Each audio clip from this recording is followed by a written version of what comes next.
Let's discuss regarding photoelectric cell. Now, what is a photoelectric cell? So it's a device which converts light energy into electrical energy. Now let's understand what the construction of a photoelectric cell looks like. So basically, it will consist of a highly evacuated glass bulb containing two electrodes. One you can see in the diagram will be called as cathode, denoted by capital K. The other would be anode, denoted by capital A. Now this cathode K is a electrode which is prepared with photosensitive material. The plate, or we also call it as anode or collector, basically, it's a thin wire arranged along the axis of the cylindrical cathode. So symbolically, if you represent a photoelectric cell, it would look somewhat like this.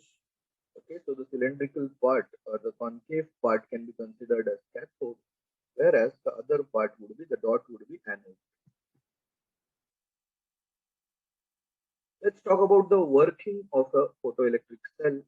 The cathode and anode are fitted with the pins which project to the base in this manner, as shown in this diagram. You can see the cathode is connected to, you can see, a milliammeter, and then further it is connected to a battery source, DC battery source, with a key arrangement and a rheostat. Circuit is completed. Now it is ensured that the anode is kept at a positive potential, whereas the cathode is kept at a negative potential.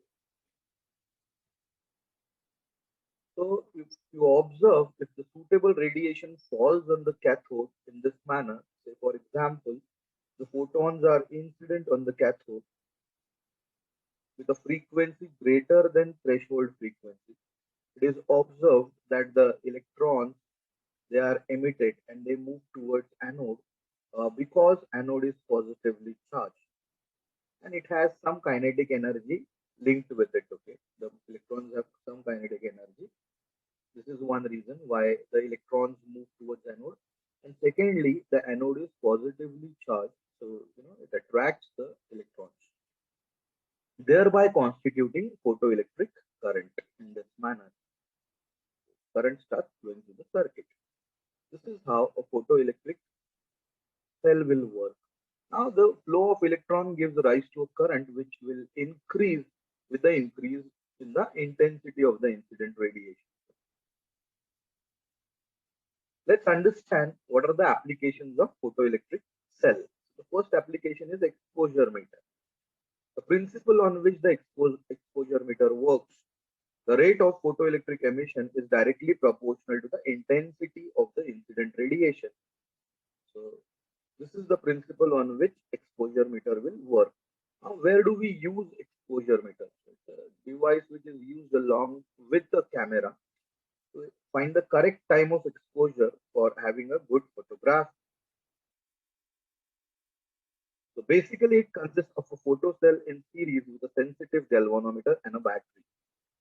You can see this arrangement is completely enclosed in a small box having two openings. Now, why two openings? In one opening, you can see light will be allowed to fall on the photocell. Through the other opening, the deflection in the galvanometer can be read. You can have a look at it, how a exposure meter would look like.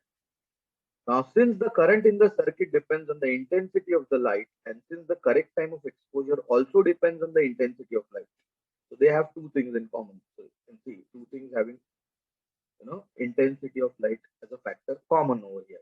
The galvanometer can be calibrated to read the correct time of exposure directly.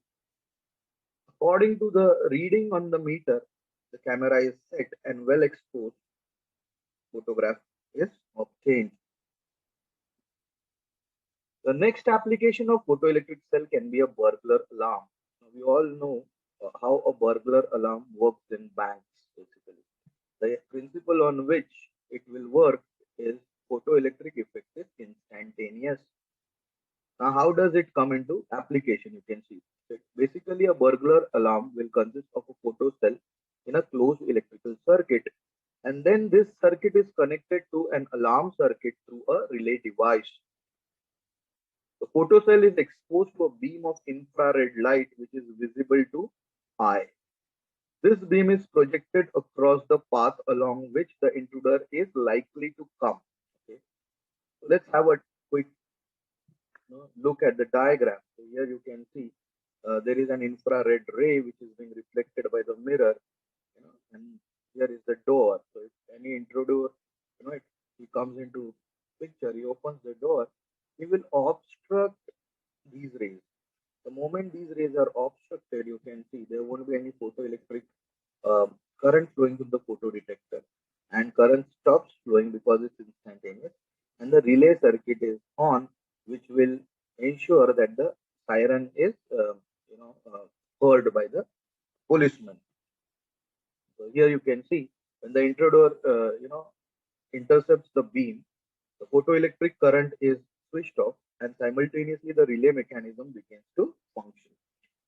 The alarm is set on and the presence of the intruder is detected. This is how a burglar alarm will work. Let's understand note over here. So what is a relay? So it's an electrically operated switch. Now what happens is the moment the infrared radiation stops, the photoelectric detector is not able to detect the infrared radiation. Now the relay circuit will be on, and correspondingly the siren is put on with the help of this switch. The third application of photoelectric cell is lux meter. Lux basically is a unit in terms of which the intensity of the light is measured. So lux meter, you can call it as an instrument used to measure the intensity of light. If you talk about exposure meter and lux meter, the construction and working is almost similar. This is how a lux meter will look like. What's the difference between the lux meter and exposure meter then? The only difference is that in lux meter, the scale is calibrated in terms of lux, so that the intensity of light is directly measured on the scale. Now, where do we use lux meter? So normally whenever the cricket matches are on, it's ensured that the intensity of light is proper for the match to function. That's where the umpires, they are seen using lux meter. There are some other applications of photocell. First is automatic fire alarm.